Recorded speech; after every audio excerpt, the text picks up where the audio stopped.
അങ്കണത്തൈമാവിൽ നിന്നാദ്യത്തെ പഴം വീഴ്കെ അമ്മതൻ നേത്രത്തിൽ നിന്നുതിർന്നു ചുടുകണ്ണീർ. മലയാളം അറിയാവുന്ന ഏതൊരാൾക്കും ഈ കവിത അറിയാതിരിക്കില്ല. വൈലോപ്പിള്ളി ശ്രീധരമേനോൻ എന്ന അതുല്യ പ്രതിഭ രചിച്ച മാമ്പഴം എന്ന കവിതയിലെ വരികളാണ് ഇവ.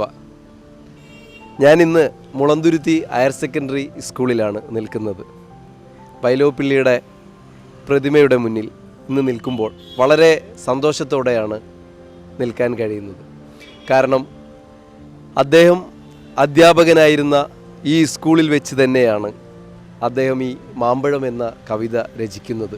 അദ്ദേഹത്തോടുള്ള ആദര സൂചകമായിട്ടാണ് ഈ മാവിന് ചുറ്റും അദ്ദേഹത്തിൻ്റെ പ്രതിമയും മാമ്പഴത്തിലെ കവിതാ ഭാഗങ്ങളും ഇവിടെ ശില്പമായി കൊത്തിവെച്ചിരിക്കുന്നത്.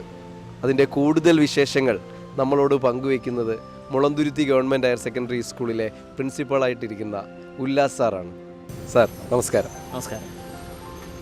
നമ്മളുടെ ഗവൺമെൻറ് ഹയർ സെക്കൻഡറി സ്കൂൾ ഏകദേശം 100ഓളം വർഷങ്ങളായി ഇവിടെ സ്ഥാപിതമായിട്ട്. അതിനുശേഷം 1936 നമ്മളുടെ ഇവിടുത്തെ ശാസ്ത്രാധ്യാപകനായിരുന്നു മഹാനായ കവി ശ്രീ വൈലോപ്പിള്ളി മാഷ്. അദ്ദേഹം ഇവിടെ അധ്യാപകനായിരുന്ന എന്നുള്ളത് മാത്രമല്ല അതിൻ്റെ പ്രത്യേകത. ഇവിടെ അധ്യാപകനായിരുന്ന കാലത്താണ് അദ്ദേഹത്തിൻ്റെ ഏറ്റവും പ്രസിദ്ധമായ, നമ്മളെയൊക്കെ ഒരുപാട് കരയിപ്പിച്ചിട്ടുള്ള, ഇപ്പോഴും അത് വായനക്കാരെ കരയിപ്പിച്ചുകൊണ്ടിരിക്കുന്ന മാമ്പഴം എന്ന് പറയുന്ന കവിത രചിക്കപ്പെടുന്നത് ഈ ഒരു ക്യാമ്പസിൽ വെച്ചിട്ടുള്ളതാണ് അതിൻ്റെ ഏറ്റവും വലിയ പ്രത്യേകത. നമ്മുടെ ഈ ഒരു ഇപ്പോൾ കാണുന്ന ഈ ബിൽഡിങ്ങിൻ്റെ അവിടെ അന്നൊരു വേറൊരു കെട്ടിടമായിരുന്നു, ഒരു പഴയ കെട്ടിടമായിരുന്നു. ആ കെട്ടിടത്തിൻ്റെ വരാന്തയിൽ നടന്നുകൊണ്ടാണ് എനിക്ക് ഈ വരികൾ ഡെവലപ്പ് ചെയ്യാൻ സാധിച്ചതെന്ന് അദ്ദേഹത്തിൻ്റെ കാവ്യലോക സ്മരണകൾ എന്ന കൃതിയിൽ അദ്ദേഹം വളരെ വ്യക്തമായിട്ട് പറയുന്നുണ്ട്. മുളന്തുരുത്തി സ്കൂളിൻ്റെ വരാന്തയിൽ നടന്നുകൊണ്ടാണ് ഞാൻ ഈ കവിത രചിച്ചിട്ടുള്ളതെന്ന്. അദ്ദേഹം ഒരു ഓണപ്പതിപ്പിന് വേണ്ടിയിട്ട് രചിച്ച കവിതയാണ് മാമ്പഴം കവിത. അതിനുശേഷം പക്ഷേ നമ്മളുടെ ദൗർഭാഗ്യകരമെന്ന് പറയട്ടെ, നമ്മുടെ ഈ സ്കൂളിൽ അതിൻ്റേതായ യാതൊരു വിധത്തിലുള്ള അവശേഷിപ്പുകളും ഉണ്ടായിരുന്നില്ല എന്നുള്ളതാണ്.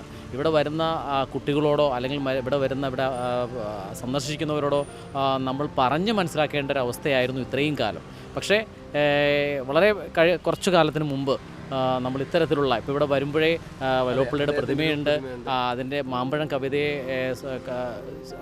ആസ്പദമാക്കിയുള്ളൊരു ശില്പമുണ്ട്. ഇതൊക്കെ കാണുമ്പോഴേക്കും ഇപ്പോൾ ആരോടും നമ്മൾ പറയേണ്ട മാമ്പഴം കവിതയുടെ ഒരു ദൃശ്യാവിഷ്കാരമാണ് ഈ മാവിൻ്റെ ചുവട്ടിനുമുള്ള ആ മാമ്പഴം കവിതയുടെ ദൃശ്യാവിഷ്കാരമാണ്.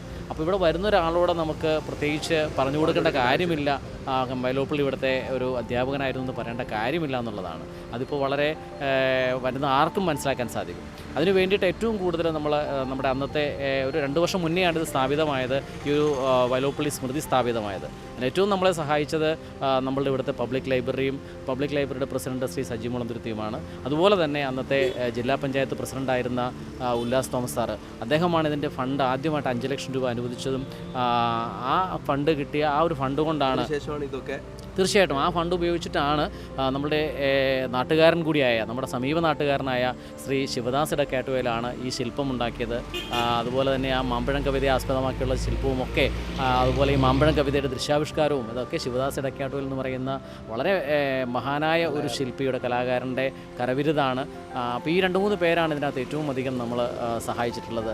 ശ്രീ സജി മുളന്തുരുത്തി, ഉല്ലാസ് തോമസ് സാറ്, അതുപോലെ തന്നെ ശിവദാസ് ഇടക്കാട്ടുവയിൽ, അതുപോലെ തന്നെ ഇവിടുത്തെ ഗ്രാമപഞ്ചായത്തും ജില്ലാ പഞ്ചായത്തും എല്ലാവരും നമ്മളെ ഇതിനോടൊപ്പം ചേർന്ന് എല്ലാവരെയും ഓർത്തേ മതിയാവുള്ളൂ. വളരെ വലിയ സഹകരണമാണ് നമ്മുടെ ഈ പൊതുസമൂഹം, മുളന്തുരുത്തിയുടെ പൊതുസമൂഹം നമുക്ക് നൽകിയിട്ടുള്ളത്. സാറിപ്പോൾ ഈ സ്കൂൾ ജോയിൻ ചെയ്തിട്ട് ഇപ്പോൾ എത്ര വർഷം ഏകദേശം? ഞാൻ പ്രിൻസിപ്പളായി ജോയിൻ ചെയ്തിട്ട് ഇപ്പോൾ 4 വർഷമായി. ഞങ്ങൾ വന്നു കഴിഞ്ഞപ്പോഴാണ് ഞാൻ നമ്മുടെ ലൈബ്രറിയുടെ പ്രസിഡന്റ് ശ്രീ സജി മുളന്തുരുത്തിയുമായിട്ടും ശിവദാസ് ഇടക്കാട്ടുവയിലുമായിട്ട് ഒരു ദിവസം ഇവിടെ സംസാരിക്കുമ്പോഴേക്കും നമുക്കിതിൻ്റെ ചുറ്റും ഒരു മാമ്പഴത്തിൻ്റെ ഒരു ദൃശ്യാവിഷ്കാരം വരച്ചാലോ, വെറുതെ ഒരു പെയിൻറ്റിങ് ചെയ്താലോ എന്നൊരു ആലോചനയിൽ നിന്ന് തുടങ്ങിയതാണിത്. പക്ഷേ അതിന് മുമ്പേ തന്നെ ലൈബ്രറി പലവട്ടം ശ്രീ സജി മുളന്തുരുത്തിയും ഒക്കെ ഇതിന് വേണ്ടിയിട്ട് ഒരുപാട് സ്ട്രെയിൻ എടുത്തിട്ടുണ്ട്. പക്ഷേ ഒന്നും നടപ്പിലായിരുന്നില്ല. പക്ഷേ ഈ ഒരു ആലോചനയിൽ നിന്ന് പിന്നീട് അത് ഡെവലപ്പ് ചെയ്താണ് ഇത്തരത്തിലേക്ക് മാറ്റിയത്. തീർച്ചയായിട്ടും എന്തായാലും സന്തോഷം. നമ്മൾക്ക് ഇങ്ങനെ ഒരു സംഭവം കാണുമ്പോൾ തന്നെ മനസ്സിനൊരു കുളിർമയേകുന്നൊരു അനുഭവമാണ്. കാരണം മാമ്പഴം വായിക്കാത്ത ഒരാൾ പോലും കേരളത്തിൽ ഉണ്ടാവില്ല. അതെ, മലയാളം അറിയാവുന്നവരെന്തായാലും വൈലോപ്പിള്ളിയുടെ മാമ്പഴം വായിച്ചവരായിരിക്കും എന്ന് തന്നെയാണ് നമ്മൾ വിശ്വസിക്കുന്നത്. അങ്കണത്തൈമാവിൽ നിന്നാദ്യത്തെ പഴം വീഴേ അമ്മ തൻ നേത്രത്തിൽ നിന്നുതിർന്നു ചുടുകണ്ണീർ. വാത്സല്യനിധിയായ മകന്റെ വേർപാടിൽ നീറുന്ന മാതാവിന്റെ ഹൃദയഭേദകമായ തേങ്ങലുകളാണ് വൈലോപ്പിള്ളിയുടെ മാമ്പഴം എന്ന കവിത. മാമ്പൂവിന്റെ മണവും കൊണ്ടെത്തുന്ന വൃശ്ചികക്കാറ്റ് മലയാളികളുടെ മനസ്സിൽ എന്നും കുടഞ്ഞിടുന്ന തീവ്ര സങ്കടത്തിന്റെ വരികൾ പിറന്നു വീണത് ഈ മണ്ണിലാണ്. മുളന്തുരുത്തി ഗവൺമെന്റ് ഹൈസ്കൂളിൽ അധ്യാപകനായിരിക്കെ 1936 അദ്ദേഹം മാമ്പഴം രചിക്കുന്നത്. മാതൃഭൂമി ഓണം വിശേഷാൽ പ്രതിയിലേക്ക് അവർക്ക് എൻ്റെ ഒരു കവിത വേണം.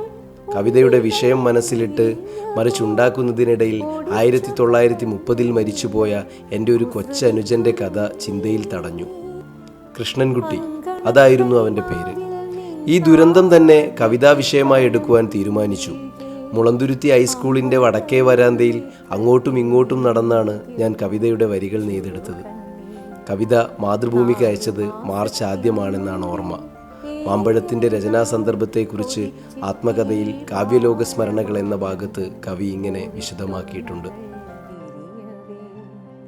അമ്മ തൻ മണിക്കുട്ടൻ പൂത്തിരി കത്തിച്ച പോൽ അമ്മലർ ചെണ്ടൊന്നൊടിച്ചാഹ്ലാദിച്ചടുത്തെത്തി ചൊടിച്ചു മാതാവപ്പോൾ ഉണ്ണികൾ വിരിഞ്ഞ പോ